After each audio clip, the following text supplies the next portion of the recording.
असंयुत हस्त पताक त्रिपताको अर्धपताक कर्तरी मुखः मयूराख्यो अर्धचंद्रश्च अराळ शुकतुंडकः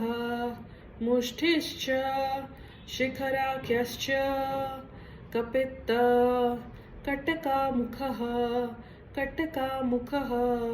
कटकामुखः सूची चंद्रकला पद्मकोश सर्पशिरस्तथा मृगशीर्ष सिंहमुखः काङ्गूळश्च हलपद्मकः चतुरो भ्रमरश्चैव हंसास्य हंसपक्षकः शमदंशो मुकुलश्चैव ताम्रचूडा त्रिशूलकः